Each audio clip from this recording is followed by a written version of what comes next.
কথায় আছে what Bengal thinks today, India thinks tomorrow. চাকরির জন্য বাংলার পথে ঘাটে বিহারের বিপুল জনসংযম দেখতেই অভ্যস্ত ছিল গোটা বাংলা, কিন্তু 11র পালা বদলের সঙ্গে সঙ্গে উল্টে গেছে পাশা।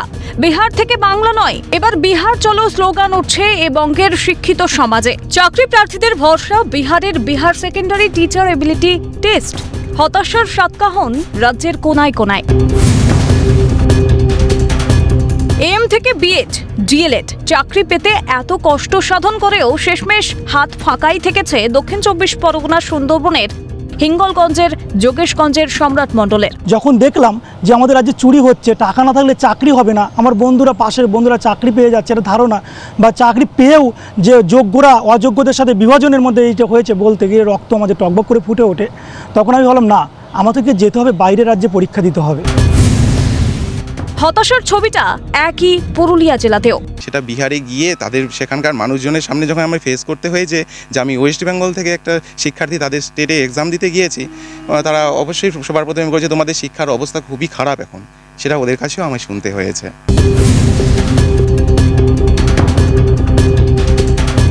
চাকরি নেই বাংলায়, পরীক্ষা হলেও চাকরি প্রক্রিয়ায় বিস্তর ধোঁয়াশা। এখন যা অবস্থা এখন এই বর্তমান সরকারের, মানে দীর্ঘ প্রায় 9 বছর পরীক্ষা হয়নি, 2016 সালে লাস্ট হয়েছিল এসএসসি সম্ভবত। মেনে নিতে বাধ্য হচ্ছি, কারণ পরীক্ষা নেই। এই সরকারের বিরুদ্ধে এত আন্দোলন করার পরেও আমরা সেরকম ব্যবস্থা পাচ্ছি না। এটা অনিশ্চয়তার মধ্যে দিয়ে থাকি, মানে চাকরি পেলেও যে চলে যাবে এমন একটা ব্যাপার থাকে আর কি।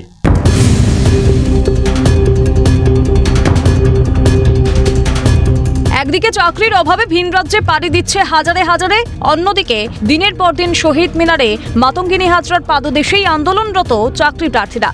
এ রাজ্যের আপার প্রাইমারি চাকরি প্রার্থী থেকে শুরু করে প্রাইমারি চাকরি প্রার্থী কিংবা এসএলএসটি উত্তীর্ণ যারা চাকরি প্রার্থী রয়েছেন, তারা দীর্ঘদিন ধরে রাজপথে বসে রয়েছে নিয়োগের দাবিতে, কিন্তু এখনও নিয়োগ অধরা তাদের। তারা বলছেন এ রাজ্যের যে স্কুল সার্ভিস কমিশন রয়েছে, পাশাপাশি এ রাজ্যের রাজ্য সরকার নিয়োগ দিতে চাইছে না। রাজ্য সরকারের সদিচ্ছা নেই, পাশাপাশি সদিচ্ছা নেই স্কুল সার্ভিস কমিশনে। আমরা দুবার ইন্টারভিউ দিয়েছি, স্কুল কাউন্সিলিং করে নিয়েছি, কিন্তু এখনও আমাদেরকে একজন স্কুলে পাঠাতে পারেনি। এটা পুরো দায়ী সরকার এবং সরকারের সদিচ্ছা, কমিশন, মানে শিক্ষা দপ্তর সবারই এই দায়ী। শিক্ষকের অভাবে স্কুলগুলো বন্ধ হয়ে যাচ্ছে, রাজ্য সরকার এটা দেখতে পাচ্ছে না, শিক্ষা দপ্তর দেখতে পাচ্ছে না, তাহলে এটা পুরোটাই পরিকল্পিতভাবে এরা শিক্ষাকে ধ্বংস করছে। যে মেয়েটা কন্যাশ্রী রূপশ্রী মেয়ে পেয়েছে, সেই মেয়েটা কি শিক্ষিত হয়ে কি করবে? চপ বাজবে না ঘুগনি মুড়ি বিক্রি করবে? ভোলানোর চেষ্টা করা হচ্ছে আমাদের পিছনের জেনারেশনকে, যে তোমরা পড়াশোনা করো না, তোমরা ভাতা নাও, দেখো আমি কত কিছু করছি। ওদের চোখে এখন পর্দা পড়ে আছে, ওরা এই যে অন্যায়টা হচ্ছে, ওদের ভবিষ্যৎ অন্ধকার হচ্ছে, এটা যাতে ওরা চুপচাপ থাকে সেটা ভোলানোরই চেষ্টা করা। 2016 সালে শেষবার শিক্ষক নিয়োগ হয়েছিল এ রাজ্যে, বন্ধ পার্শ্ব শিক্ষক নিয়োগও। আদালতের নির্দেশে দোদুল্যমান 26,000 জনের চাকরি। গারদের অন্দরে প্রাক্তন শিক্ষামন্ত্রী থেকে তাবর তাবর শাসক নেতারা। একদিকে নিভৃতে কাঁদছে বিচারের বাণী, অন্যদিকে ডিগ্রি হাঁকিয়ে গুমড়ে মরছে বঙ্গের যুব সমাজ। পেট বাঁচাতে ভিটে মাটি ছাড়া বাদে আর কি উপায়? ক্যামেরায় লিসন লোধের সঙ্গে রেশমি দাস, প্রসেনজিৎ অধিকারী, দেবকুমার দেও, দীপক রাম, নিতাই সাহার রিপোর্ট, ক্যালকাটা নিউজ।